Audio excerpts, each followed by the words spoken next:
Oke pemirsa dimanapun Anda berada, senang sekali bisa berjumpa kembali dengan Anda semua dalam Dialog Development. Tema yang kami pilih pada saat ini adalah masa depan demokrasi di Indonesia. Kenapa kami pilih tema ini? Karena sebagaimana kita ketahui, demokrasi mendatangkan banyak hal di Indonesia. Ada yang positif, ada yang negatif. Sementara sejarah juga membuktikan demokrasi seringkali timbul tenggelam di berbagai tempat. Ada demokrasi yang seumur jagung, ada yang kemudian demokrasi bisa berjalan dengan sangat lama. Seperti kita ketahui Amerika Serikat dan India misalnya. Banyak orang percaya demokrasi telah menjadikan Amerika Serikat sebuah negara superpower hingga saat ini. Tapi ada juga yang mengatakan demokrasi juga bisa membawa malapetaka karena ini juga menyebabkan membuka peluang kepada sekelompok orang tertentu untuk melakukan eksploitasi terhadap orang lain dengan memanfaatkan demokrasi. Bahkan kita ketahui Hitler dulu sukses menjadikan kanselir Jerman melalui sebuah sistem politik yang demokratis. Nah, bagaimana sistem politik dan demokrasi di Indonesia masa depan? Nah, untuk itu kami serahkan pada jawaban-jawaban dari Pak Salim Said, seorang wartawan senior yang juga meraih gelar PhD di bidang ilmu politik, kemudian sekarang sudah menjadi guru besar dan mengajar di berbagai perguruan tinggi. Dan untuk itu saya akan langsung ke Pak Salim Said. Gimana Pak Salim, Anda melihat masa depan demokrasi di Indonesia kalau Anda melihat dinamika politik yang terjadi saat ini? Pertama, yang sering dilupakan orang. Ya.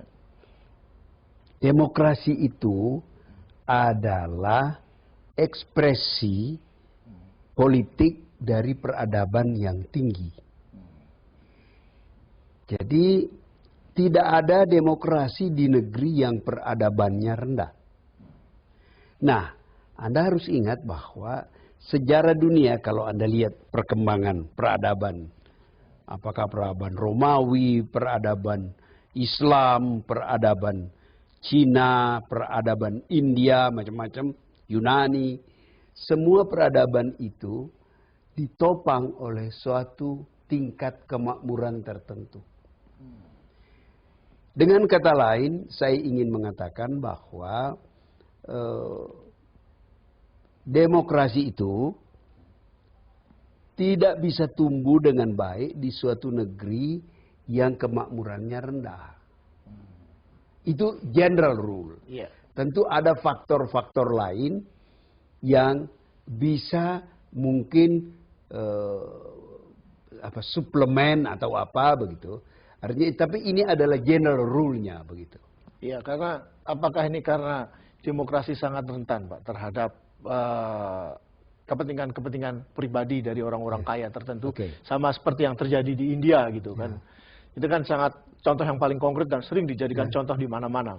Ya, begini, itu yang saya katakan tadi. Ya. Saya suka dalam rangka Indonesia, saya suka membandingkan demokratisasi pasca reformasi 1998 dengan reproklamasi 17 Agustus 45.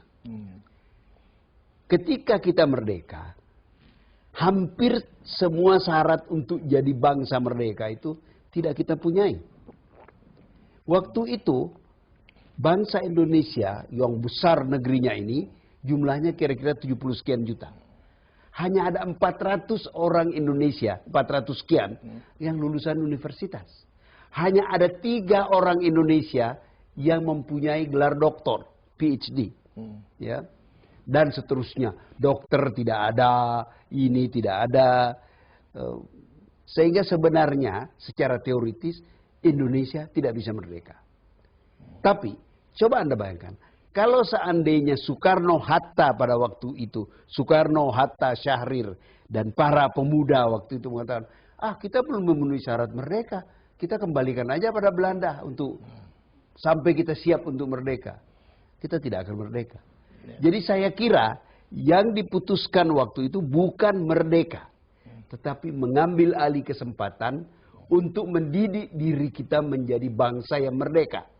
Nah, kalau Anda lihat perkembangan politik kita itu jatuh bangun macam-macam, ambisi macam-macam, ini macam-macam, itu karena memang kita tuh belum siap untuk merdeka. Tapi kita tidak bisa menghindari kesempatan itu ketika Jepang menyerah, Sekutu belum masuk ke Indonesia. Masa kita menunggu menyediakan leher kita disembelih oleh Belanda? Tidak dong, kita mengambil kesempatan itu. Nah, ini juga sama dengan reformasi 1998. Ketika reformasi terjadi, berbeda dengan ketika pasca Gestapo. Ketika kekuasaan Soekarno runtuh, PKI sudah decimated, dihancurkan, tidak ada kekuatan yang utuh, yang kuat, yang siap itu kecuali tentara. Sehingga otomatis yang mengambil alih kekuasaan dari Orde Lama adalah tentara. Jadi kita tidak mengalami persoalan bahwa akibatnya kemudian menyebabkan reformasi, kita mengkritik praktek politik Orde Baru itu soal lain. Tetapi transisi itu smooth dalam pengertian ada kekuatan yang bisa mengambil kekuasaan, dan karena dia hegemonik, demokrasi tidak dapat kesempatan. Even percobaan demokrasi tidak terjadi. Nah, banding reformasi lain. Ketika reformasi Soekarno jatuh, tidak ada satu kekuatan hegemonik yang siap. Waktu Soeharto jatuh. Waktu Soeharto jatuh 98, tidak ada kekuatan hegemonik yang siap. Seperti ABRI dulu, tentara siap mengambil alih kekuasaan pasca Orde Lama, pasca Soekarno. Nah, akibatnya adalah by default berkembang satu keadaan politik yang kita sebut demokratisasi. Nah, kalau dilihat persyaratan yang ada, baik itu persyaratan secara kuantitatif maupun kualitatif, itu sebenarnya tidak memenuhi syarat. Tetapi kita tidak bisa tidak, karena tidak ada kekuatan hegemonik. Maka terjadilah proses yang sekarang kita sebut sebagai demokratisasi. Nah, karena tingkat peradaban politiknya seperti itu, ya hasilnya seperti ini. Nah, sekarang tangan-tangan kita sebagai bangsa, kita mau teruskan ini atau kita mau cari orang kuat. Jadi cari orang kuat dah. You ambil alih seperti Soeharto ngambil alih. Itu juga nggak bisa ditemukan sekarang. So we are condemned. Kita dihukum untuk meneruskan proses ini. Kita tidak bisa mundur. Dengan segala macam masalah, seperti kata Anda tadi, orang di luar bicara, dulu kan yang menentukan kekuasaan, sekarang orang yang punya duit yang menentukan. Ya tak bisa dihindarkan, begitulah tingkat peradaban kita. Proses yang proses itu kita India. Tapi kalau kita lihat contoh Pakistan, Pak. Di Pakistan itu kan demokrasi juga jatuh bangun, Pak ya. Dan setiap kali terjadi kemelut politik di era demokrasi, lalu muncullah kekuatan militer sebagai pengendali utama politik dan bahkan ekonomi di negara itu. Oke, menarik sekali apa yang Anda ungkapkan tadi Pak Salim saya, tapi saya masih perlu penjelasan Anda setelah pesan-pesan berikut. Oke pemirsa, sampai jumpa dalam sesi berikutnya.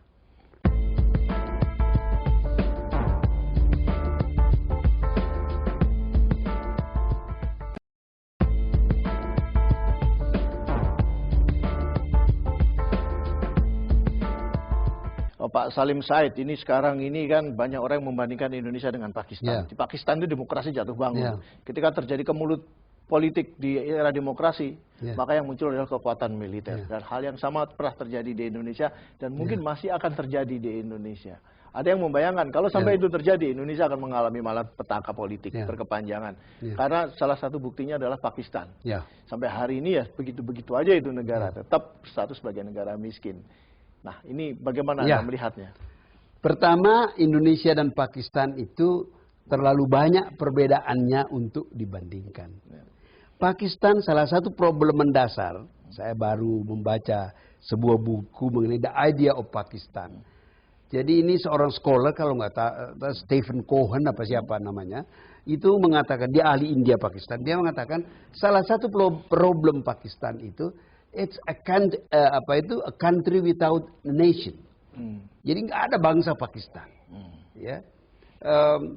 Jadi itu masalah yang mendasar. Siapa itu Pakistan?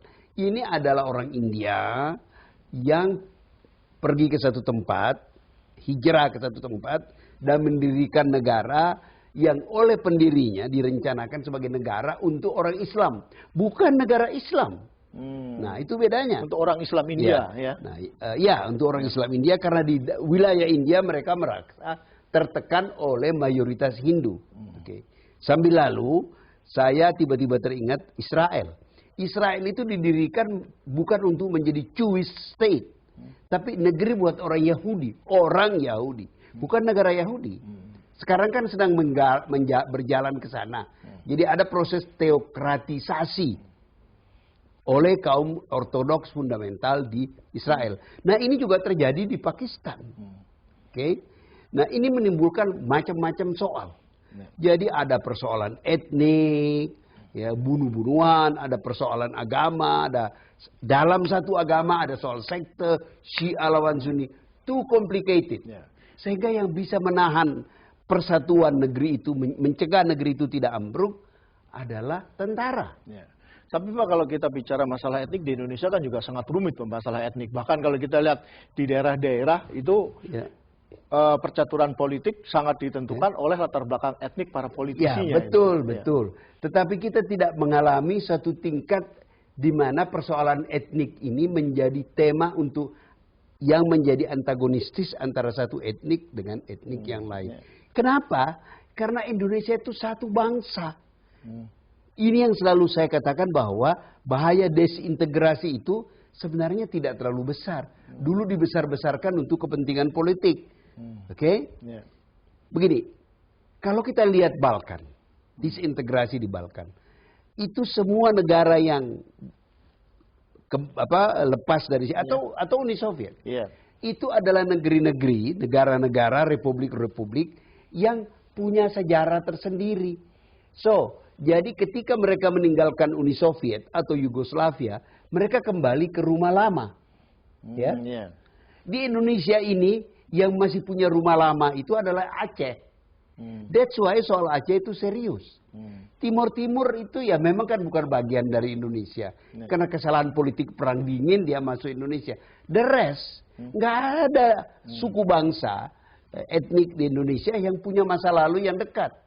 Sudah prosesnya panjang. Mau bikin negara Jawa. Jogja Solo saja lain. Solo saja rajanya sudah 2. Jogja 2, Cirebon 6. Nah, tapi jadi kalau Anda melihat dalam konteks etnik nasionalisme hampir tidak ada di Indonesia. Dengan demikian Anda melihat bahwa demokrasi di Indonesia akan bisa berjalan dengan dalam waktu sangat lama. Ya, saya tidak bisa menentukan lama atau tidak, tapi dua hal. Kita tidak punya pilihan. Ya. We are condemned to go through this way demokratisasi. Satu. Kedua, ya pertama tadi kita tidak punya pilihan.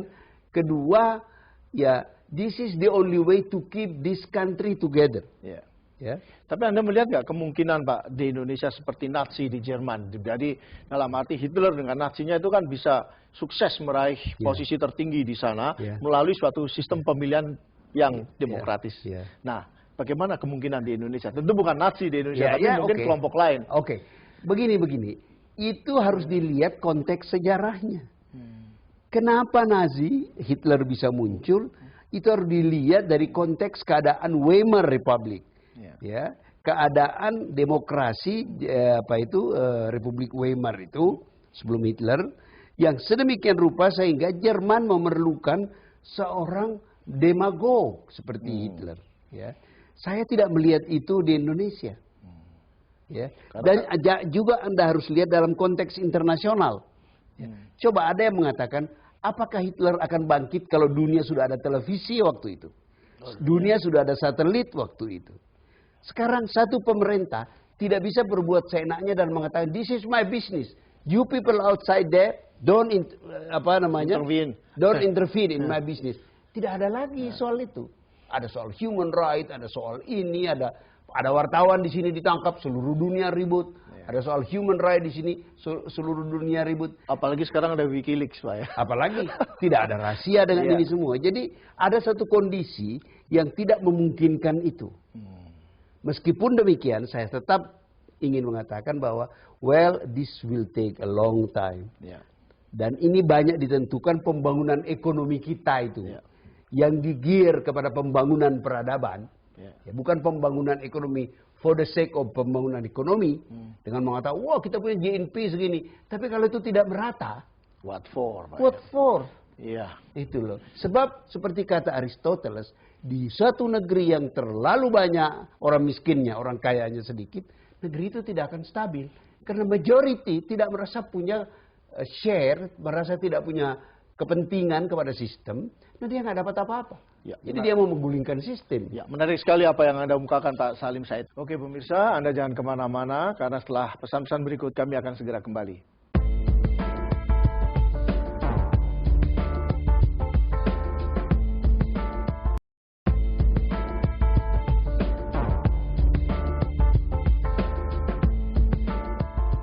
Oke pemirsa, terima kasih Anda masih tetap mengikuti program Dialog Development hingga saat ini. Dan saya akan langsung ke Pak Salim Said. Jadi Pak Salim Said, kita tadi sudah sedikit menyinggung mengenai orang-orang yang berusaha memanfaatkan atau mengeksploitir demokrasi untuk kepentingan pribadi. Nah, di Indonesia kan sekarang ini sebenarnya sudah ada gitu. Ada paling tidak kecurigaan ke situ. Sehingga mulai banyak orang yang mempertanyakan manfaat demokrasi bagi kepentingan bangsa. Terutama terkait dengan kesejahteraan rakyat kecil. Ini bagaimana Pak? Ya, seperti saya katakan tadi, kita ini kan dalam perjalanan membangun demokrasi. Ya.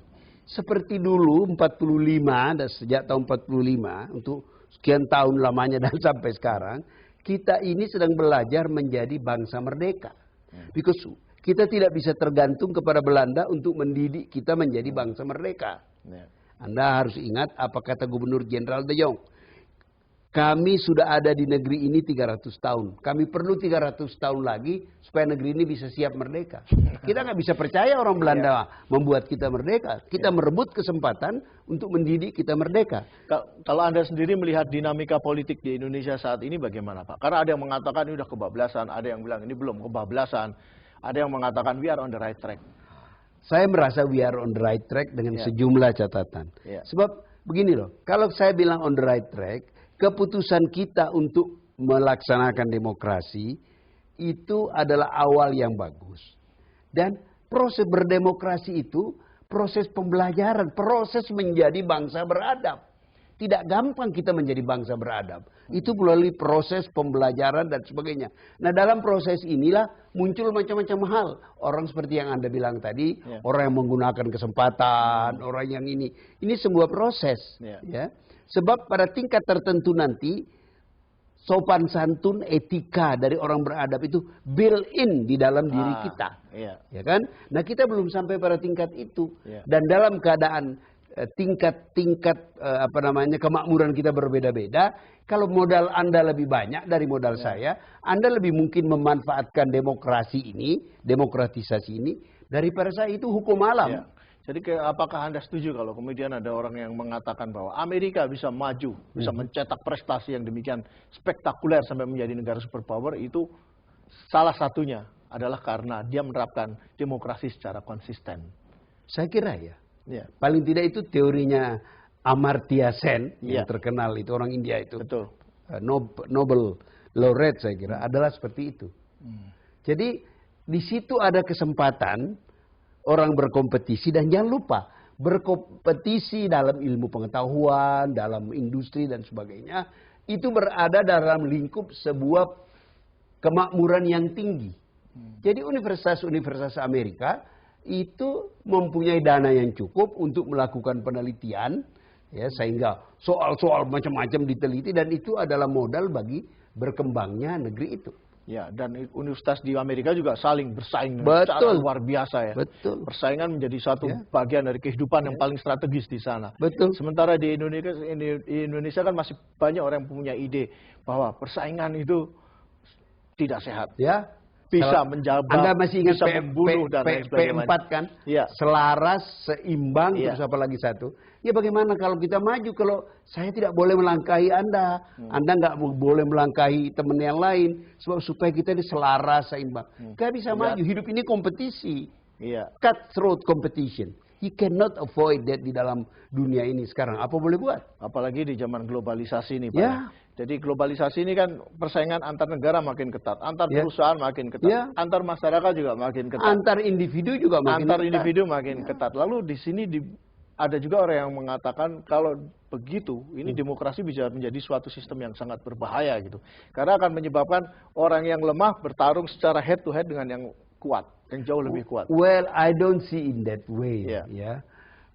pada tingkat tertentu mungkin iya. Seperti saya bilang tadi, pada tingkat peradaban yang belum tinggi, maka Anda yang punya tingkat kemakmuran lebih tinggi itu bisa liquidate orang seperti saya yang tingkat kemakmurannya lebih rendah. Antara ini juga karena aturan-aturan yang ada belum berkembang sebagaimana mestinya. So, Anda bayangkan demokrasi yang benar itu berada pada tingkat sebagai ekspresi peradaban yang tinggi. It will be a too complicated system. Sehingga semua ada aturannya, dan pada tingkat itu kesadaran kita sebagai warga dalam suatu negara demokrasi begitu tinggi sehingga kita tidak akan membiarkan orang-orang itu seenaknya berbuat. Bandingkan dengan sekarang, apa yang bisa dilakukan oleh rakyat melihat kekonyolan yang terjadi dengan kasus Gayus itu. Gayus itu bukan hanya merampok duit pajak yang Anda, yang saya, kita bayarkan, tetapi juga memakai itu untuk merusak moral para pejabat kita. Apa yang bisa kita lakukan? Di negeri yang peradabannya tinggi, pertama itu sulit terjadi. Karena built-in di kepala orang bahwa itu uang pajak itu uangnya rakyat.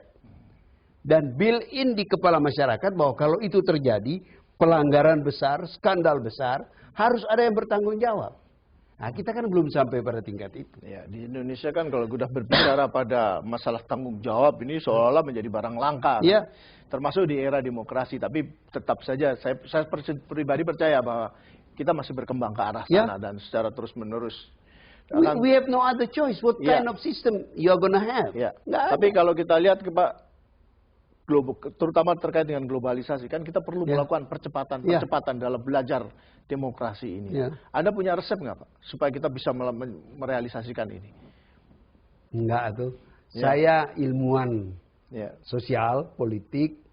Saya tidak ditrain untuk seperti medical doctor untuk memberikan resep-resep. Apalagi ini tidak seperti penyakit yang standardized. Kanker obatnya ini, diare obatnya ini. Ini yang bisa kita lakukan membuat analisa dan belajar dari sejarah. Dan berharap. Ya, itu saya kira menarik. Karena itu ilmu sosial selalu dibutuhkan. Sampai kapanpun, supaya orang bisa memahami apa yang sedang terjadi dan membuat ramalan. Kira-kira apa yang akan terjadi dan membuat orang mudah-mudahan menjadi makin bijak Pak ya.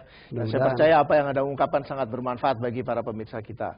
Dan pemirsa, sampai jumpa lagi dalam program Dialog Development episode berikutnya.